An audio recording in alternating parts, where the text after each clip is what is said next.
నమస్తే, welcome to Magna TV. నేను ఆదిత్య. రాధా మనోహర్ దాస్ గారు మాట్లాడినటువంటి మాటలు ఏవైతే ఉన్నాయో అవి ఇప్పుడు సోషల్ మీడియా వేదికగా కొంచెం రప్చర్ క్రియేట్ అవుతున్నాయేమో అనిపిస్తుంది.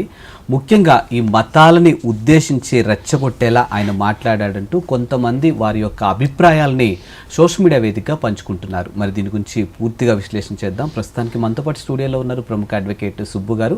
ఒక్కసారి సార్తో మాట్లాడించే ప్రయత్నం చేద్దాం. సార్ నమస్కారం. సార్ నమస్కారం అండి. సార్, రాధా మనోహర్ దాస్ గారు మాట్లాడినటువంటి మాటలు ఏవైతే ఉన్నాయో ఆ మాటలను ఉద్దేశించి కొంతమంది వ్యక్తులు వారి యొక్క అభిప్రాయాల్ని సోషల్ మీడియా వేదికగా పంచుకుంటున్నారు. ఈయన మాట్లాడే మాటల్లో కేవలం మతాల్ని రెచ్చగొట్టేలా ఉన్నాయి అని.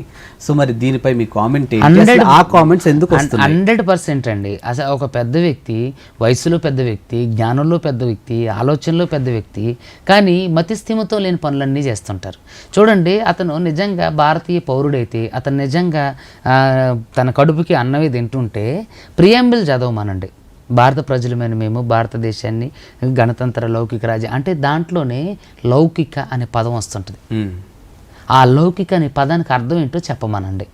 నిజంగా భారతదేశంలో పుట్టి ఒక వ్యక్తి ఒక మతానికి పెద్ద అయినటువంటి వ్యక్తి ఎంతోమంది మత విద్వేషాలకు రెచ్చగొడుతూ మతాన్ని ప్రోత్సహిస్తూ ఇప్పుడు క్రిస్టియన్స్ని గొర్రెబిడ్డలు అని అనడం, తర్వాత ఇంకా రకరకాలుగా చాలా మాటలు ఆ మత గ్రంథంలో ఆ విధంగా ఉంది, ఈ మత గ్రంథంలో ఈ విధంగా ఉంది, ఇది బ్రిటిష్ వాళ్ళ మతం. మతానికి ఏంటండి ప్రాంతంతో సంబంధం? ఇప్పుడు అదే హిందుత్వం ఎవరైతే రాధా మనోహర్ దాస్ ప్రచారం చేస్తున్నారో మతం ఏదైతే ఉందో అదే మతం దళితులుగా అతిశుద్ధులుగా చేసింది.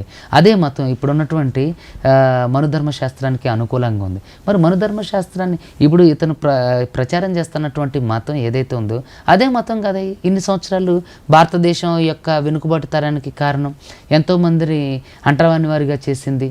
చూడండి, మీరు చూసుకున్నట్లయితే భారతదేశంలో మరి ఆయన ప్రచారం చేసే మతం ప్రకారం ఏదైతే బ్రాహ్మణులు ఉన్నారు, క్షత్రియులు ఉన్నారు, వైశ్యులు ఉన్నారు, వీళ్ళు మాత్రమే పెద్ద మతం. మరి మిగతా వాళ్ళందరూ కూడా శూద్రులే, అంటరాని వారే.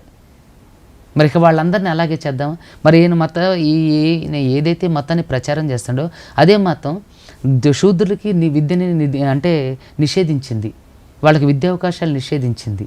అదేవిధంగా వాళ్ళని అంటరాని వాళ్ళుగా చేసింది, వాళ్ళని ఊరవతలకి నెట్టివేయడానికి కారణమైంది. ఎంతోమంది ఈ ప్రపంచంలో ఉన్నటువంటి ఎంతోమంది దళిత మేధావుల్ని అణచడానికి ప్రయత్నం చేసింది. చదువుకుంటే వాళ్ళకి నాలుక కత్తిరించడం, గుడ్లు పొడి చేయడం, అదేవిధంగా వేదాలు వింటే చదువుకుని గట్ల విన్నట్టయితే చెవులు సీసాలు వేయడం, ఎంతో అరాచకమైన కార్యక్రమాలు చేసింది. మనుధర్మశాస్త్రం ఏంటండి? దీన్ని ప్రచారం చేసే మతానికి అనుకూలమైంది కదా. మరి క్రిస్టియన్ మతం ఏం చేసింది? నాట్ ఓన్లీ క్రిస్టియన్ మతం, ముస్లిం మతం ఏం చేసింది? అరే, ఇప్పుడు ఎక్కడో జరిగిన ఒక తప్పుని పట్టుకొని ఒక మతానికి రుద్దటం, ఒక సమాజ వర్గానికి రుద్దటం, ఒక సమాజం పట్ల ఉన్నటువంటి ఒక one type of group of people మీద ఎట్లా చేయడం, నిజంగా రాధా మనోహర్ దాస్ గారి లాంటి వ్యక్తికి ఇవి సబబు కాదు. ఆయన చాలా విజ్ఞానం కలిగిన వ్యక్తి. చూడండి, ఎంతోమంది మీరు హిందూ మత పెద్దలు ఉన్నారు, గరికపాటి గారు కానివ్వండి, చాగంటి గారు కానివ్వండి, వాళ్ళ ప్రవచనాలు ఎప్పుడైనా సరే ఒక మతాన్ని ఉద్దేశించి కానీ, ఒక మతాన్ని కించపరిచి కానీ గొర్రెబిడ్డలు అనడం, వీళ్ళంతా రకరకాల వాళ్ళు అనటం, ఇంకా చెప్పకూడదు కానీ రకరకాలైన బూతులు ఆ మత ప్రచారానికి సంబంధించి. కన్య గర్భం ధరించిందంట, ఆమె మగోడు లేకోకుండా కన్య ఎట్ట గర్భం ధరిస్తుంది, ఇవన్నీ ఫేక్ న్యూస్. ఆయన అసలు మనిషే కాదు, మగోడే కాదని రకరకాలుగా. చూడండి, ఒక మతం అంటే మన మతాన్ని ప్రచారం చేసుకోవడం అంటే వేరే మతం మీద బురద చల్లడమా? వేరే మతాన్ని కించపరచడం, అగౌరవపరచడమా? మన మతాన్ని ప్రేమించాలి, పరమతాన్ని గౌరవించాలి. ఆ బుద్ధి కూడా రాధా మనోహర్ దాస్ గారికి లేకపోవడం అనేది చాలా బాధాకరం, విచారకరం. నిజంగా ఆయన లాంటి ఒక వ్యక్తికి, ఆయన లాంటి అనుభవం ఉన్న వ్యక్తి ఎంతోమందికి నేర్పించాలి. ఇలాంటి చిల్లరగాళ్ళ వల్ల కాదా మత విద్వేషాలు రెచ్చగొట్టబడేది? ఇలాంటి వాళ్ళ వల్ల కాదా సమాజంలో ఇంకా రకరకాల ఇప్పుడు ఆ మతాన్ని ఫాలో అవుతున్న చిన్నపిల్లల మీద ఎలాంటి ప్రభావం పడుతుంది? నిజంగానే వీళ్ళే టెర్రరిస్టులుగా తయారు చేస్తున్నారు, వీళ్ళే మత విద్వేషాలు రెచ్చగొట్టే వాళ్ళుగా తయారు చేస్తున్నారు, వీళ్ళే వాళ్ళ మనసులో విషబీజాలను ఆడుతున్నారు. చూడండి, భిన్నత్వంలో ఏకత్వం. భారతదేశం యొక్క ముఖ్య ఉద్దేశమే లౌకిక దేశం. భిన్నత్వంలో ఏకత్వం అంటే రకరకాల మతాలు, రకరకాల ప్రాంతాలు, రకరకాల ఆచార వ్యవహారాలు, రకరకాల సంస్కృతులు ఉన్నప్పటికీ కూడా మనమందరం కూడా భారతీయులమే అనే ఒక నినాదంతో లౌకికవాదం అనేది వచ్చింది. అంటే ఇప్పుడు ఈ టాపిక్ వచ్చింది కాబట్టి నేను అడుగుతున్నాను సార్, ఇది నా ఒపీనియన్ కాదు, నేను చూసినంత వరకు సోషల్ మీడియాలో వినిపించిన మాటలే చెప్తున్నాను మీకు కూడా. కొంతమంది క్రిస్టియన్స్ ఉంటారు, ఇప్పుడు హిందూస్ ఉన్నారు, క్రిస్టియన్ ఇంటికి భోజనానికి పిలిస్తే హ్యాపీగా వెళ్తూ ఉంటారు. బట్ క్రిస్టియన్స్ మాత్రానికి హిందువుల పండుగలకి ఇన్వైట్ చేస్తే మాత్రానికి మీ దేవుళ్ళ దగ్గర పెట్టిన పూజలకి మేము రాము, మీ దేవుళ్ళ కొబ్బరికాయ కొడితే మేము తినము, ఇలాంటి మాటలు కొన్ని వస్తూ ఉంటాయి. సో మరి దీన్ని ఏ విధంగా చూడండి, ఇప్పుడు ప్రతి ఒక్కళ్ళు కూడా మతానుసారంగా బ్రతుకుతారు, మతానుసారంగా జీవిస్తారు, వాళ్ళ మతం వాళ్ళకి ఏది బోధిస్తే అది చేస్తారు. ఇక్కడ క్రిస్టియన్ మతంలో మీకు ఒక విషయం చెప్పిన తర్వాత మీకు ఈ క్వశ్చన్కి ఆన్సర్ చెప్తా. అంటే నిన్ను వలె నీ పొరుగు వారిని ప్రేమించు అని బైబిల్ యొక్క సారాంశం. అంటే ప్రతి ఒక్కరిని అంటే ప్రతి ఒక్కరిని ప్రేమించాలి, గౌరవించాలి, ఆదరించాలి, అభిమానించాలి.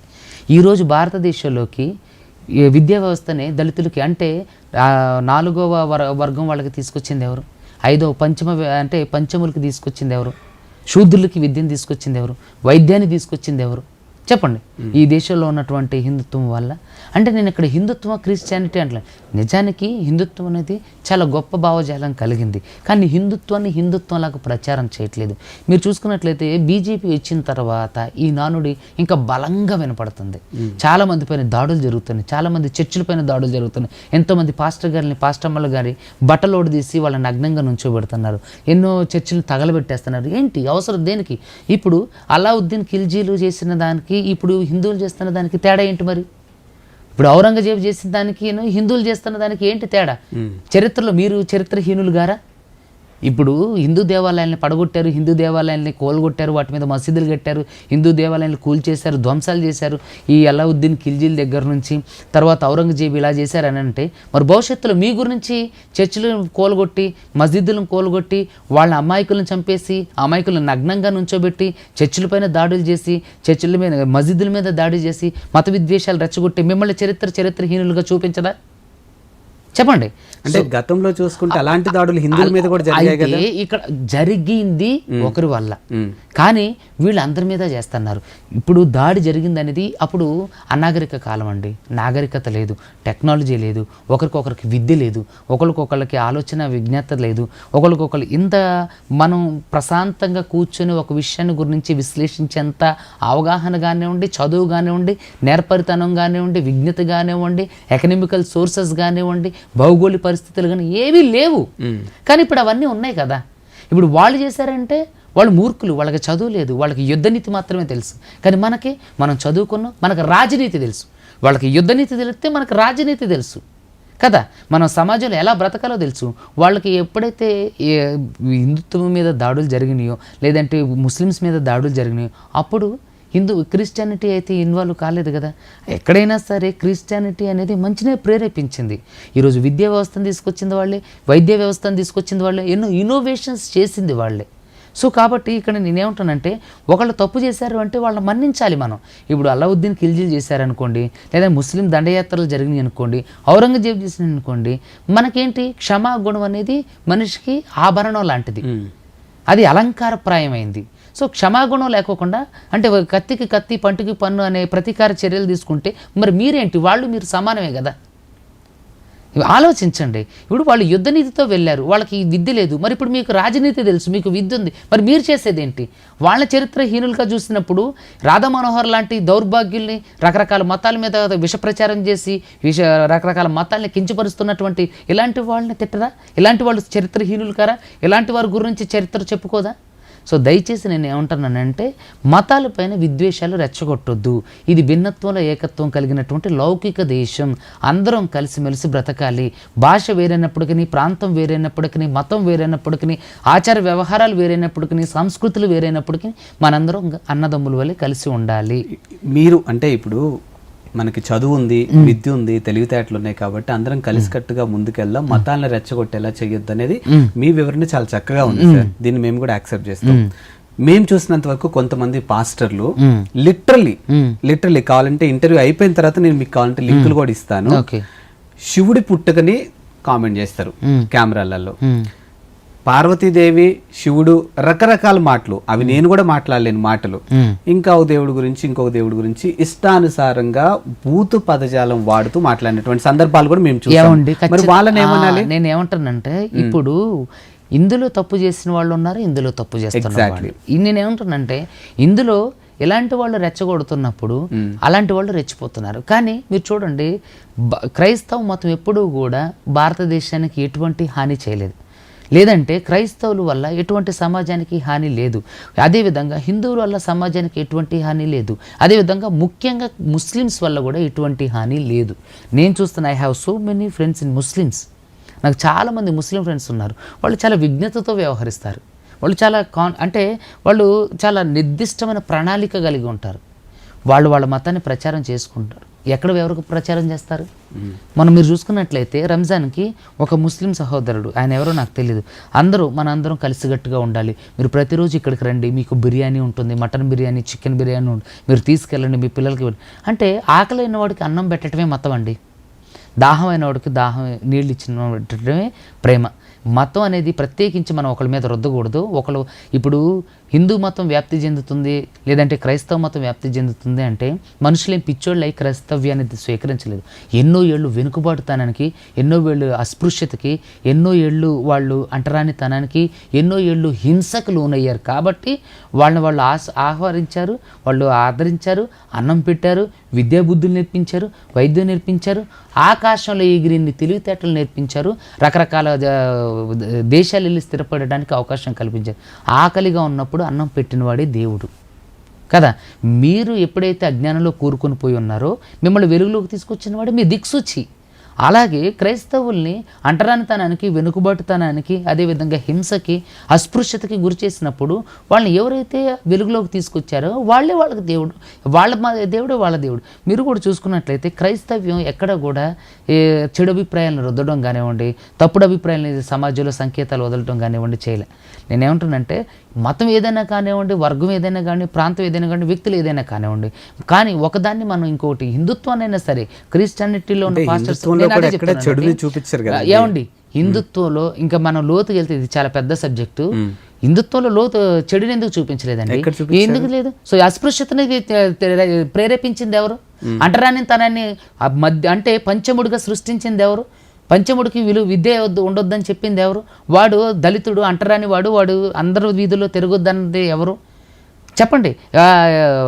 మోచేతితో అంటే మూతికి ముంత, ముడ్డికి చీపురు కట్టుకొని అతను వెళ్ళే దారిలో అతనే ఊడ్చుకుంటూ వెళ్ళి తను ఎక్కడ ఉమ్మూస్తే అంటే అపవిత్రమైతే దాన్ని చెంబులను ఊసే కల్చర్ సృష్టించింది ఎవరు? ఈరోజు పంచముడుగా ఉన్నటువంటి వ్యక్తి ఇంకా ఈ వెనుకబాటుతనానికి గురైపోయిండు అని అంటే దానికి కారణం ఎవరు? అక్కడి వరకు ఎందుకండి, ఓటు హక్కు కల్పించడానికి ఎన్నో యుద్ధాలు చేయాల్సి వచ్చింది. దళితులు కానివ్వండి, అస్పృశ్యులు కానివ్వండి, ఎవరు దళితులందరూ కూడా క్రిస్టియన్స్ కాదు కదా. నేను అదే అంటున్నా, వీళ్ళల్లో మెజారిటీ ఆఫ్ ఇప్పుడు బీసీలోని కానివ్వండి, మీరు ఆంధ్ర వెళ్ళారనుకోండి అన్ని క్యాస్ట్లలో ఉన్నారు. అవును. అలాగే మీరు తెలంగాణకు వస్తే ఎస్పెషలీ ఎస్సీలోనే చాలా మంది ఉండడానికి కారణం ఏంటి? మీరు హిందుత్వం కూడా ఎక్కడ తప్పు చేయలేదు. హిందుత్వం ప్రత్యేకంగా అంటే డైరెక్ట్గా ఎక్కడ తప్పు చూపించాల, పరోక్షంగా దాంట్లో ఉన్నటువంటి పెద్దలు ఒక మనుధర్మశాస్త్రం అనేటువంటి ఒక కుటిల రాజకీయ బుక్కుని తీసుకొచ్చి ఎంతోమందిని అస్పృశ్యులుగా చేసి, ఎంతోమంది విద్యకు దూరం చేసి, ఎంతోమంది వైద్యానికి దూరం చేసి, ఎంతోమంది ఈరోజు ఎస్సీ క్యాస్ట్ కానివ్వండి, బీసీ క్యాస్ట్ కానివ్వండి, షెడ్యూల్ క్యాస్ట్ అదే ట్రైబల్ క్యాస్ట్ కానివ్వండి, ఎస్సీ ఎస్టీ బీసీలు వెనుకబాటుతనానికి కారణం ఎకనామికల్గా వెనుకబాటుతనానికి కారణం, విద్యా వ్యవస్థలో వెనుకబాటుతనానికి కారణం ముఖ్యంగా అంటే ఈ మతమే. సో కాబట్టి నేనేమంటాను, హిందూ మతంలోనే అనేక రకాలైన లోపాలు. నిజమైన హిందూ మతం చాలా స్వచ్ఛమైంది, దానిలోని మాధుర్యాన్ని చాలా వరకు పంచట్ల. సో మీరు చూసుకున్నట్లయితే ఎన్నో రకాల పీఠాధిపతులు ఉన్నారు. మరి ఆ పీఠాధిపతులు హిందూ క్రిస్టియానిటీకి తర్వాత ముస్లిమ్స్కి ఎందుకు వ్యతిరేకంగా మాట్లాడరు? వాళ్ళ ఉద్దేశం కేవలం దేవుడు, పరమాత్మ, ఆ పరమాత్మ యొక్క ఉద్దేశాన్ని, ఆంతర్యాన్ని ప్రజలకు నేర్పించటం. వాళ్ళకి తెలిసింది అది హిందుత్వం, లేదంటే మానవత్వం, లేదంటే ప్రేమ దయాళత్వం అనేది. సో కాబట్టి హిందుత్వం అనేది చాలా గొప్పదండి. అలాంటి ఒక గొప్ప మతాన్ని ఎలాంటి రాధా మనోహర్ దాస్ లాంటి వాళ్ళు ఇంకా రకరకాల వ్యక్తులు దాన్ని అంటే అపవిత్రం చేస్తున్నారు. సో ఫస్ట్ వీళ్ళని ప్రక్షాళన చేయాలి. వీళ్ళని ప్రక్షాళన చేసి వేరే వారిపైన బురద జల్లటం ఆపేస్తే వాళ్ళు మన మీద బురద జల్లటం ఆపేస్తారు. సో ఇక్కడ శాంతి భద్రతలకు కొరవడడానికి కారణం ఒక మతానికి ఇంకొక మతానికి మధ్య ఈ టాపిక్ కి ఎండింగ్ లేదు. నన్ను అడిగితే ఎండింగే లేదు. ఎందుకంటే మీరన్నట్టు ఎందుకు లేదంటే ఒక్క నిమిషం ఇప్పుడు మీరన్నట్టు వాళ్ళు వీళ్ళనంటూ వీళ్ళు వాళ్ళనంట అంటే మా ఇంటి నుంచి మీ ఇంటికి ఎంత దూరం, మీ ఇంటి నుంచి అఫ్ కోర్స్ మా ఇంటికి కూడా అంతే దూరం. మీరు ఇప్పుడు అలాంటప్పుడు మనం ఒక వ్యక్తిత్వం కానీ ఎంతోమంది క్రిస్టియన్ మిషనరీస్ ఆయన గురించి పెద్ద పెద్ద సభల్లో కూడా ఒక రాధా మనోహర్ దాస్ లాంటి ఒక వ్యక్తి అలా మాట్లాడడం తప్పు అన్నారు. కానీ ఈయనకులాగా అంటే వల్గర్ లాంగ్వేజ్ కానీ అన్పార్లమెంటరీ లాంగ్వేజ్ కానీ ఎవరు యూజ్ చేయలే. అంటే గౌరవంగానే లేదంటే ఏమంటారు మనం పెరిగిన విధానం కానివ్వండి, గౌరవ మర్యాదలు ఎవరు పాటిస్తున్నట్టు, ఎవరికి విజ్ఞత ఉన్నట్టు. సో కాబట్టి ఇలాంటివి ఇప్పుడు ఒక రాధా మనోహర్ దాస్ లాంటి వ్యక్తికి ఎలాంటి ఒక కార్యక్రమం తగదు, ఎలాంటి ఒక మతం పైన విషం జమ్మడం అనేది తగదు.